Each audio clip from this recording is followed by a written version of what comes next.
Ini doa kami, pakailah hidup kami sesuai dengan kehendak-Mu, seumur hidup kami pula dalam rencana-Mu Bapa. Bahwa kami semua masuk dalam rencana Tuhan yang terbaik bagi kehidupan kami, yang melibatkan begitu banyak orang yang sudah kami kenal, yang sudah kami tahu, atau yang belum kami kenal sama sekali. Pakai kami Tuhan, leluasalah. Kami milik-Mu, Engkau sudah membeli kami dengan darah-Mu. Engkau melakukan apa yang Engkau pandang baik dalam diri kami. Sampaikan sabda-Mu, sembunyikan hamba-Mu di balik salib-Mu selalu. Beri hamba-Mu kemampuan untuk berkata-kata yang dari hati Allah. Dalam nama Yesus, haleluya. Amin. Puji Tuhan. Hari-hari ini waktu saya berdoa untuk keluarga Saat Teduh Bersama, setelah sekian tahun saya membimbing Anda, saya merasakan Tuhan suruh saya lebih sering menantang Anda masuk lebih dalam dari sekedar berdiri di pelataran. Hadirat Allah itu misalnya kalau ada level-levelnya, yang paling luar adalah untuk baby rohani, untuk bayi rohani yang menyusu, yang hanya bisa memikirkan keinginan dan kebutuhannya secara pribadi. Tapi seperti Musa yang masuk ke tempat terdalam itu, atau imam besar seperti Harun contohnya, mereka masuk ke hadirat Allah untuk umat Tuhan. Doa terbesar yang bisa kita panjatkan bukanlah bless me. Doa terbesar yang kita bisa naikkan ke hadapan Tuhan adalah use me. Pakailah aku Tuhan. Pakailah aku Tuhan secara luar biasa. Jangan tanggung Tuhan atau jangan biasa-biasa. Sebab pekerjaanmu besar di atas muka bumi dan banyak yang membutuhkan. Makanya saya kasih judul 5 roti dan 2 ikanku dipakai Tuhan. Tuhan tidak menuntut sesuatu yang Dia belum berikan kepadamu. Selalu dimulai dengan sesuatu yang sudah ada di tangan kita. 5 roti dan 2 ikan adalah kiasan. Apa yang terbatas, hal-hal yang gak seberapa. Tapi kalau kita mempersembahkan hidup kita dan berdoa seperti lagu tadi, pakailah hidupku sebagai alat-Mu, seumur hidupku, Tuhan akan memakaimu. Mari kita baca sama-sama Matius pasal 14, cerita yang sangat klasik ini di ayat 13-21. Yesus memberi makan 5.000 orang. Setelah Yesus mendengar berita itu, menyingkirlah ia dari situ dan hendak mengasingkan diri dengan perahu ke tempat yang sunyi. Tetapi orang banyak mendengarnya dan mengikuti dia dengan mengambil jalan darat dari kota-kota mereka. Ketika Yesus mendarat, ia melihat orang banyak yang besar jumlahnya, maka tergeraklah hatinya oleh belas kasihan kepada mereka, dan ia menyembuhkan mereka yang sakit. Menjelang malam, murid-muridnya datang kepadanya dan berkata, tempat ini sunyi, dan hari sudah mulai malam, suruhlah orang banyak itu pergi, supaya mereka dapat membeli makanan di desa-desa. Tetapi Yesus berkata kepada mereka, tidak perlu mereka pergi, kamu harus memberi mereka makan. Jawab mereka, yang ada padaku di sini hanyalah 5 roti dan 2 ikan. Yesus berkata, bawalah kemari kepadaku. Lalu disuruhnya orang banyak itu duduk di rumput, dan setelah diambilnya 5 roti dan 2 ikan itu, Yesus menengadah ke langit dan mengucap berkat, lalu memecah-mecahkan roti itu dan memberikannya kepada murid-muridnya, lalu murid-muridnya membagi-bagikannya kepada orang banyak. Dan mereka semuanya makan sampai kenyang, kemudian orang mengumpulkan potongan-potongan roti yang sisa, 12 bakul penuh, yang ikut makan, kira-kira 5.000 laki-laki, tidak termasuk perempuan dan anak-anak. 5 roti dan 2 ikanku dipakai Tuhan. Cerita dibuka di ayat 13 dengan sebuah kejadian yang memilukan. The loss of a great servant of God, atau kematian seorang hamba Tuhan. Yohanes Pembaptis namanya, seorang nabi besar. Setelah Yesus mendengar berita itu, menyingkirlah ia dari situ karena sedih hati. Karena Yohanes Pembaptis adalah seorang yang sangat dipakai oleh Tuhan. Yesus menyingkir juga, selain berkabung, Yesus juga sangat merasakan kehilangan bagi semua orang. Cerita ini dibuka dengan berkurangnya satu lagi seorang yang dipakai Tuhan secara luar biasa di bumi. Ketika Yesus mendengar berita itu, menyingkirlah ia dari situ dan hendak mengasingkan diri dengan perahu ke tempat yang sunyi. Setiap hamba Tuhan yang mati, hamba Tuhan yang murni, ya, yaitu pemimpin-pemimpin rohani yang sungguh-sungguh berguna bagi orang lain. Tidak tentu seorang pendeta, tapi terutama seorang pendeta, kalau ada seorang hamba Tuhan yang meninggal, itu lubang yang di tempat mereka itu susah terisi. Karena itu kita harus hargai setiap pemimpin rohani yang ada di dalam hidup kita. Baik itu di gereja, termasuk extensionnya, kepanjangan tangannya sampai di rumah jikalau ada pemimpin yang baik di rumah kita, orang tua yang takut akan Allah. We must cherish, kita sungguh-sungguh harus apresiasi. Karena pengikut itu banyak, pemimpin itu jarang. Banyak yang dipanggil, sedikit yang dipilih. Orang-orang pilihan Tuhan itu bisa dihitung jari.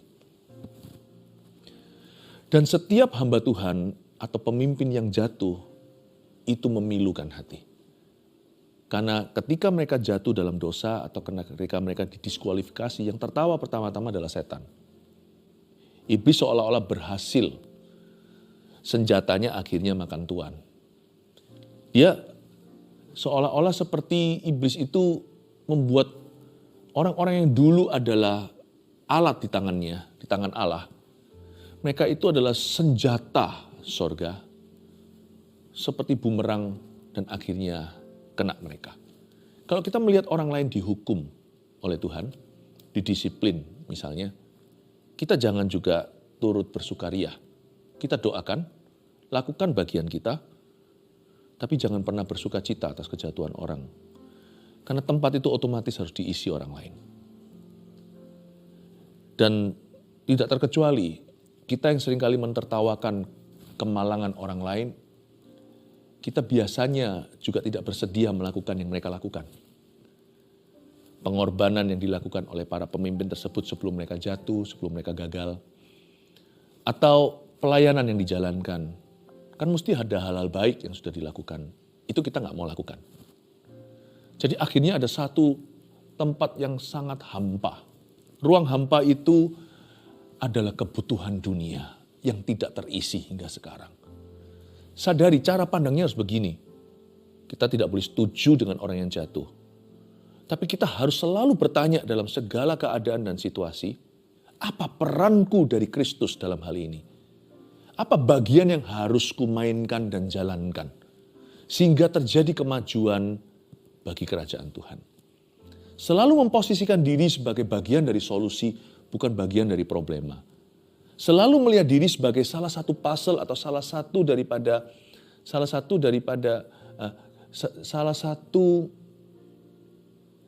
solusi berikutnya. Setelah Yesus mendengar berita itu, menyingkirlah ia dari situ. Coba lihat ayat 13b. Tetapi orang banyak mendengarnya, dengar Yesus ada di sana. Dan mengikuti Yesus, mengikuti dia dengan mengambil jalan darat dari kota-kota mereka. Kita tadi baca di ayat terakhir bahwa yang dikasih makan pada akhirnya adalah 5.000 laki-laki, tidak termasuk perempuan dan anak-anak. Notabene wanita selalu banyak, lebih banyak daripada pria. Jadi kalau laki-lakinya aja 5.000, coba bayangkan perempuannya ada berapa? Belum lagi anak-anak selalu banyak daripada papa mamanya.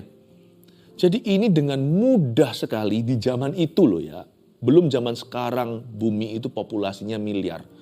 Zaman itu yang kumpul saat itu berdesak-desakan minta makan dan mau dengar pengajaran, itu jumlahnya tidak kurang dari 20.000. Itu logika saja. Sudah pasti lewat angka itu. Dari ayat 13 saya temukan, Yohanes Pembaptis mati. Dia nggak jatuh, dia nggak berdosa, dia meninggal dunia, dimartir lebih tepatnya. Tempat ini segera nanti setelah itu Yesus akan mengisinya. Memangnya Yohanes Pembaptis kan mempersiapkan jalan untuk Tuhan. Coba lihat ya, ketika Yohanes mati, tiada lagi, orang-orang banyak tetap butuh makan rohani. Dengan perginya Nabi itu, tidak kurang-kurang orang-orang yang antri di pintu gerbang sorga. Mereka kira mereka lapar secara jasmani, perut mereka butuh diisi, padahal sesungguhnya yang butuh diisi adalah hati. Mujizat ini bukan tentang roti, mujizat ini tentang pengajaran Tuhan, tentang firman. Sekalipun sudah begitu dipakai Tuhan, Yohanes Pembaptis sudah mempersiapkan jalan, membaptis berapa banyak orang. Ahli teologi tidak bisa menemukan tepatnya berapa orang yang dibaptis di Sungai Yordan. Tapi segala kalangan orang itu, dari di bidang politik, sampai tentara, sampai pemungut cukai, sampai pokoknya rakyat biasa dari luar kota, luar pulau, bahkan mungkin dari luar negeri. Orang-orang pada berbondong-bondong datang ketika Yohanes berseru, siapkan jalan untuk Tuhan.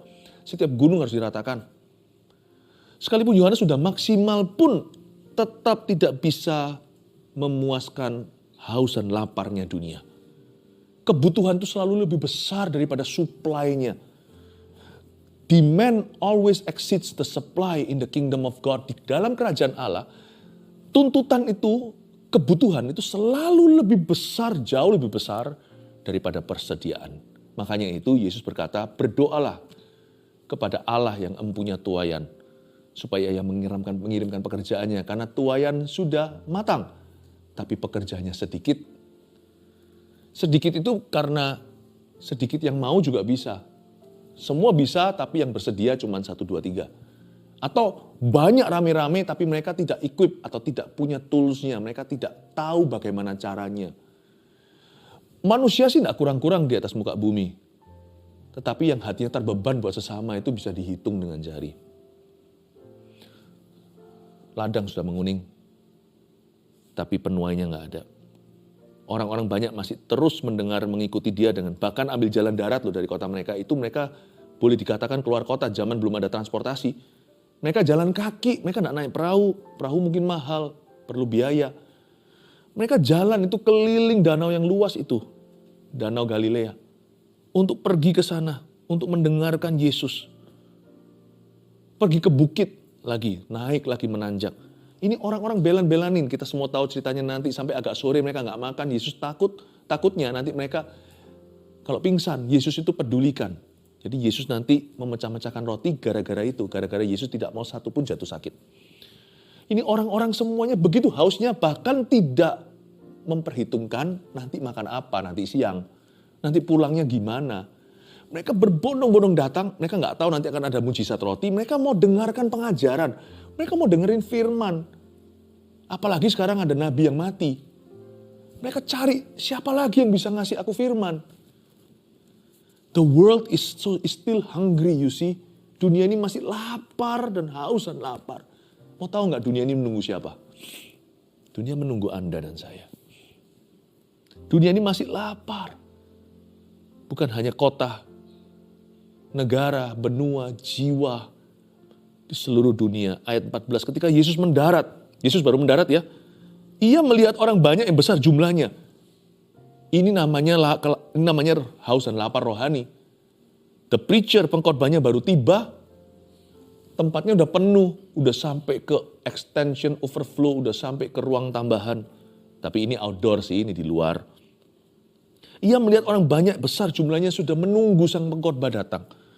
Maka tergeraklah hatinya oleh belas kasihan kepada mereka dan ia menyembuhkan mereka yang sakit. Bukan hanya mereka ingin mendengar firman, ingin mengenal jalan Tuhan, tapi mereka juga punya kebutuhan, bukan hanya mengisi perut. Banyak yang sakit. Tuhan itu masih loh menyembuhkan yang sakit hingga hari ini. Tidak sedikit dari keluarga Saat Teduh Bersama atau orang ke gereja, itu mereka datang untuk berdoa. Tolong jangan dihalangi. Jangan ada yang berkata, jangan motivasi, jangan minta-minta sama Tuhan. Orang sakit kalau nggak datang cari tabib, cari siapa? Mereka berhak cari Tuhan dalam sakit penyakit mereka. Mereka berhak pula mengharapkan kesembuhan. Jangan kita itu melarang mereka datang. Jangan larang anak kecil datang pada Tuhan. Tuhan mau memberkati mereka. Jangan larang orang sakit datang pada Tuhan. Tuhan mau menyembuhkan. Hanya, kalau mereka mau datang ke Tuhan kan perlu alamat karena Tuhan tidak terlihat. Mereka harus datang kepada siapa? Kepada orang Kristen lah. Kepada anak-anak Tuhan lah. Harus datang ke gereja atau datang ke kita. Kita bisa menjadi rumah Tuhan yang berjalan. Ia melihat orang banyak yang besar jumlahnya. Saya jadi ingat Yohanes 3 ayat 16, ayat favorit nih. Karena begitu besar kasih Allah akan dunia, ia memberikan anaknya, ia mengutus anaknya ke dunia. Supaya barang siapa percaya tidak binasa, melainkan beroleh hidup yang kekal. Lalu Yesus berkata di Yohanes 15, dia berkata, kamu akan berbuah. Orang akan lihat kamu muridku. Lalu Tuhan juga berkata, kamu akan melakukan apa yang aku lakukan, bahkan lebih besar dari itu. Jadi boleh nggak sekarang saya pakai ayat-ayat ini saya gabung jadi satu, keluar kalimat begini. Karena begitu besar kasih Allah akan dunia, orang banyak yang besar jumlahnya itu masih membutuhkan kesembuhan, terutama keselamatan. Karena begitu besar kasih Allah akan dunia ini, dia sudah mengutus anaknya. Sekarang giliran Anda, karena begitu besar kasih Allah akan dunia, ia mengutus Anda. For God so loved the world, He raised you. Karena Tuhan begitu besar kasihnya akan dunia, Dia membangkitkan Anda dan saya. Saya hari ini diurapi bukan karena saya itu favorit Tuhan, bukan. Saya diurapi supaya saya jadi alatnya. Saat teduh bersama itu bukan tentang kami, tentang Anda. Lalu sekarang pertanyaannya, Anda tentang siapa? Anda hidup untuk apa? Kalau saya hidup untuk Anda, karena Yesus hidup untuk aku, bukankah sepatutnya sekarang, follow me as I follow Christ, ikutlah aku, kata Paulus, seperti aku mengikut Kristus. Bukannya sepatutnya sekarang, Anda mesti hidup untuk sesuatu yang lebih tinggi daripada sekedar mengejar suksesmu secara pribadi. Ia melihat orang banyak besar jumlahnya, tergerak hatinya, dan mereka lagi sakit. Yang Yesus menyembuhkan mereka yang sakit. Saya percaya kalau Anda dan saya beriman, bergantung pada urapan, kita membuka diri kita. Untuk apa Tuhan membaptis kita dengan Roh Kudus, dengan tanda berbahasa roh? Itu kan baptisan kuasa untuk pelayanan, untuk berdoa syafaat. Saya yakin kalau Anda praktekkan iman, lihat orang sakit di sekeliling Anda, asal bukan untuk memeras mereka atau memanfaatkan. Kalau Anda tulus, saya tulus, itu yang senang adalah Yesus. Kalau kita datengin orang itu, boleh nggak I pray for you? Mungkin kalau khotbah di atas panggung gitu mungkin masih grogi. Nggak tentu semua orang terpanggil begitu. Tapi kalau kita doakan orang yang ada, kita kan bisa menjadi saluran Tuhan, kepanjangan tangan. Tangan Tuhan, tangan gereja kita. Boleh saya doakan untuk Anda. Anda doa, jangan kaget ya. Kalau Anda tulus dan beriman, orang itu akan sembuh. Dan yang menyembuhkan bukan Anda. Doa kita itu hanyalah alat saja. Yang menyembuhkan adalah Tuhan. Karena begitu besar kasih Allah akan dunia ini, Dia membangkitkan you and me. Menjelang malam, murid-muridnya datang kepadanya dan berkata, ayat 15, tempat ini sunyi dan hari sudah mulai malam. Karena Yesus ngajar terus. Bukan hanya 1 jam, seperti saat teduh bersama, lebih dari itu. Lalu setelah itu, murid-muridnya ngomong begini sama Yesus. Menurut saya kalimat ini sangat masuk akal sih. Mereka tidak jahat kok. Sangat logis, sangat lumrah. Suruhlah orang banyak itu pergi, supaya mereka dapat membeli makanan di desa-desa. Jangan lupa, minimal 20.000. Mereka nggak punya budget ke situ. 20.000 satu orang makan 1 roti nggak kenyang. Kali puluhan ribu, itu berapa? Berapa duit? Jadi mereka kasih saran yang sangat praktis. Tuhan Yesus, guru, suruh orang banyak itu pergi. Karena kalau Tuhan tidak suruh ya mereka nggak pergi. Tuhan yang harus bubarkan crowd ini. Suruh orang banyak itu pergi supaya mereka dapat membeli makanan di desa-desa. Murid-muridnya berkata dalam bahasa Inggris, let them go, let these people go. Tuhan berkata, no. Ini yang mengejutkan dari Tuhan. Nah disinilah cikal bakal urapan. Cikal bakal mujizat, kuasa ketika kita mulai merasakan sebuah kebutuhan, lalu kita bergantung pada Tuhan. Tapi Yesus berkata kepada mereka ayat 16, tidak perlu mereka pergi. Kamu harus memberi mereka makan. Saya bisa rasakan tiba-tiba 12 murid ini copot jantungnya. Khususnya Yudas. Yudas yang merupakan bendahara. Tuhan berkata, no.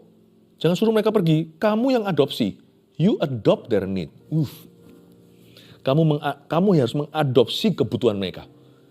Kamu harus mengadopsi mereka. Dan kalau kamu percaya, aku akan memakaimu. Kira-kira begitulah yang ada di detak jantung Tuhan tentunya. Adopt their needs and I will use you. Kamu adopsi, bukan adopsi anak saja. Ini bicara tentang adopsi beban ilahi. Kamu adopsi visi gerejani. Adopsi kerajaan, visi kerajaan Allah. Kamu adopsi itu, aku pakai kamu. Jawab mereka, jawaban yang sangat manusiawi. Ayat 17, jawab mereka, yang ada pada kami di sini hanya 5 roti dan 2 ikan. Garis bawahi kata hanya. Hanya ini Tuhan, persembahanku, segenap hidupku, jiwa dan ragaku, sebab tak ku miliki harta kekayaan yang cukup berarti untuk ku persembahkan. Hanya ini Tuhan permohonanku, terimalah Tuhan persembahanku, pakailah apapun yang ada di tanganku untuk kemuliaan-Mu. Semua selalu dimulai dengan kata hanya. Hanya perbedaannya bagi mereka hanya di sini limitasi atau keterbatasan. Kalau tadi lagu yang kita nyanyikan, hanya di situ adalah penyerahan diri. Itu yang Tuhan suka. Jangan membatasi Tuhan. Tuhan selalu bekerja lewat hanya. Tuhan selalu mulai dengan hanya. Tuhan selalu mulai dengan hanya yang ada di tanganmu itu. Tuhan bisa pakai 5.000 roti yang ada di tangan seseorang karena talentanya banyak, atau Tuhan bisa pakai 5 roti yang di tangan orang lain itu. 5 roti 2 ikanku bisa dipakai oleh Tuhan. God always begins with our hanya. Campur-campur. Tuhan selalu mulai dengan hanya kita. Yesus berkata, bawalah kemari kepadaku. Nah, ini hanya yang lain. Ini yang tadi, hanya ini Tuhan. Waktu kita persembahkan, Tuhan akan memakainya. Jangan berkata, nggak bisa Tuhan karena itu nggak masuk akal buat Tuhan. Ada hal-hal yang nggak masuk akal kita. Kalau Tuhan bicara itu selalu kok nggak masuk akal. Tahukah Anda? Anda nggak sendirian. Waktu kita utarakan alasan-alasan kita kepada Tuhan, kenapa Tuhan belum bisa pakai kita, itu nggak masuk akalnya Tuhan. Tuhan bilang, nggak masuk akal. Kenapa? Karena bagi aku tidak ada yang tidak masuk akal. Kamu ngomong gitu tuh nggak masuk akal buat aku. Ini ada 2 currency, 2 nilai tukar yang berbeda. Ini ada 2 bahasa yang berbeda. Mereka ngomong bahasa manusia, Tuhan bicara sama mereka bahasa Tuhan. Siapa harus menurut siapa? Ayo. Bukankah kehendakmu yang jadi, bukan kehendakku. Mujizat berhenti ketika kita paksa Tuhan untuk setuju dengan pikiranku.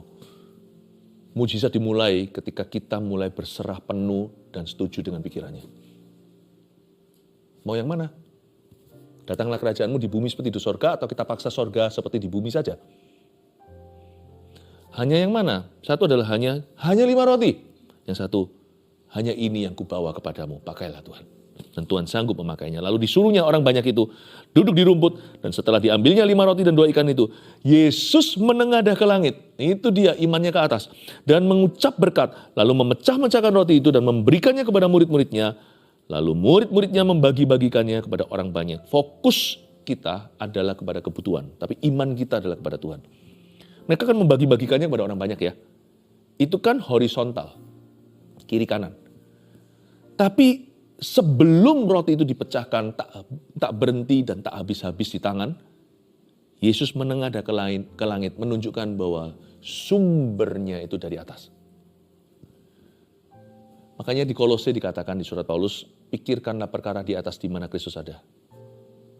Jangan perkara-perkara di bumi. Imanmu tidak boleh duniawi. Dan tidak boleh berdasarkan keterbatasan manusia. Iman tidak boleh disesuaikan dengan kemampuan kita.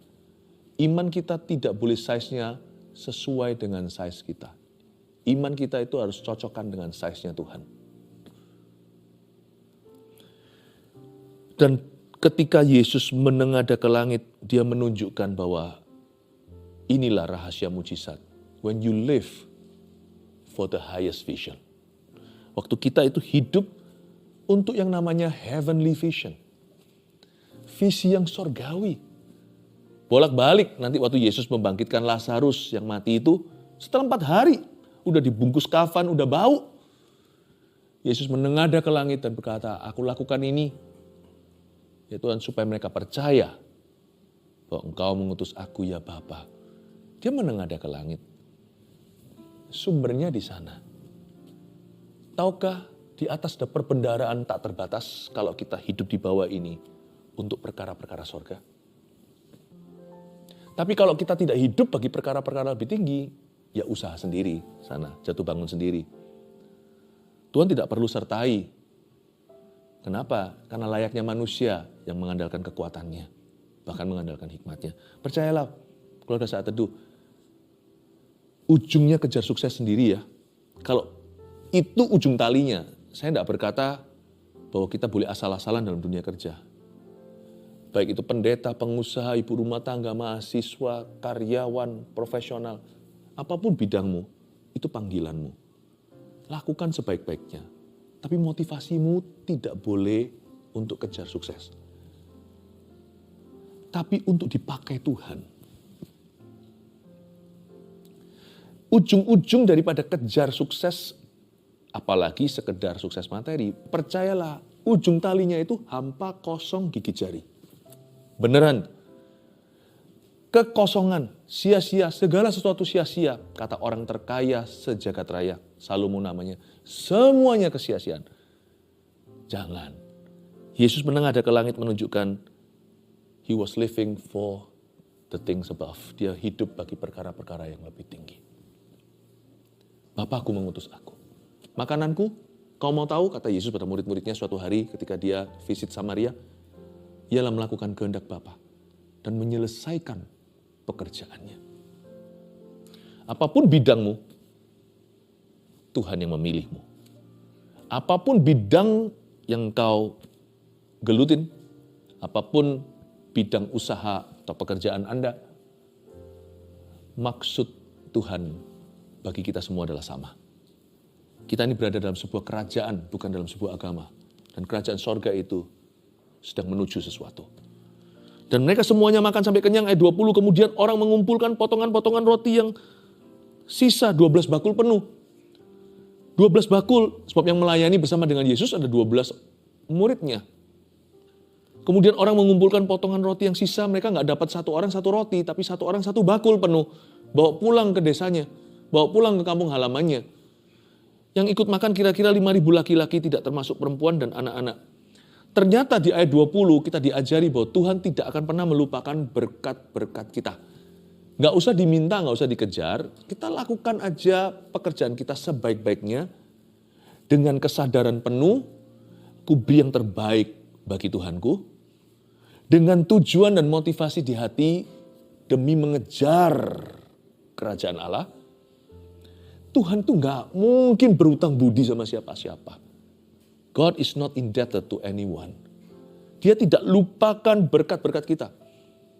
Nggak mungkin lah Tuhan tuh nggak menyisakan tips untuk setiap orang meskipun tak usah diminta. Tuhan pasti pedulikan. Si Petrus pulang nanti kasih mertuanya, di rumahnya kan tinggal mertuanya. Yang disembuhkan Yesus itu waktu dia sakit panas. Nanti dikasih makan apa? Ini anaknya, menantunya aku pinjam sampai malam-malam. Nanti mereka pulang itu siapa? Dia pekerja sukarela. Masa aku tega? Ini satu bakul penuh. Kamu bawa bagi-bagi, kasih istri, kasih mamanya. Kasih anak-anak di kampung halaman. 12 bakul bukan cuma bakul. 12 bakul penuh. Tuhan penuhkan. Dikasih ke Yakobus juga, Yohanes, anak-anak Zebedius, kamu kasih ke papamu ya. Ini papa sukanya roti kismis, ini mungkin tidak tahu roti apa. Kasih lagi, Yudas pun dapat.